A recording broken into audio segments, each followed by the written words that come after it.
বাস্তবায়নের জন্য সর্বোচ্চ ত্যাগ স্বীকার করেছে এবং যেহেতু স্বাধীন বাংলাদেশের 1972 সালের সংবিধান প্রণয়ন পদ্ধতি এর কাঠামোগত দুর্বলতা ও অপপ্রয়োগের ফলে স্বাধীনতা পরবর্তী আওয়ামী লীগ সরকার মুক্তিযুদ্ধের জনআকাঙ্ক্ষা পূরণে ব্যর্থ হয়েছিল এবং গণতন্ত্র ও রাষ্ট্রীয় প্রতিষ্ঠানগুলোর কার্যকারিতা ক্ষুণ্ণ করেছিল। এবং যেহেতু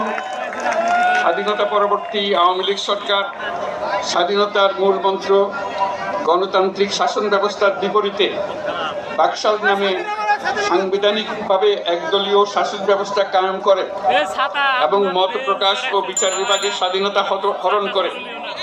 যার প্রতিক্রিয়ায় 1975 সালের 7ই নভেম্বর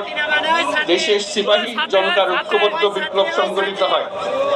এবং পরবর্তী সময়ে একদলীয় বাকশাল পদ্ধতির পরিবর্তে বহুদলীয় গণতন্ত্র, মত প্রকাশ ও বিচার বিভাগের স্বাধীনতা পুনঃপ্রবর্তনের পথ সুগম হয়। এবং যেহেতু 80-র দশকে সামরিক স্বৈরশাসনের বিরুদ্ধে দীর্ঘ 9 বছর ছাত্র জনতার অবিরাম সংগ্রামের মধ্য দিয়ে 1990 সালে গণ অভ্যুত্থান সংগঠিত হয় এবং 91 সনে পুনরায় সংসদীয় গণতান্ত্রিক শাসন ব্যবস্থার প্রবর্তন করা হয়। এবং যেহেতু দেশি বিদেশি চক্রান্তে সরকার পরিবর্তনের গণতান্ত্রিক প্রক্রিয়া ব্যাহত হওয়ায় 1/11 মতো ষড়যন্ত্রমূলক ব্যবস্থার মাধ্যমে বাংলাদেশে শেখ হাসিনার একচ্ছত্র ক্ষমতা, আধিপত্য এবং ফেসিবাদের পথ সুগম করা হয়। যেহেতু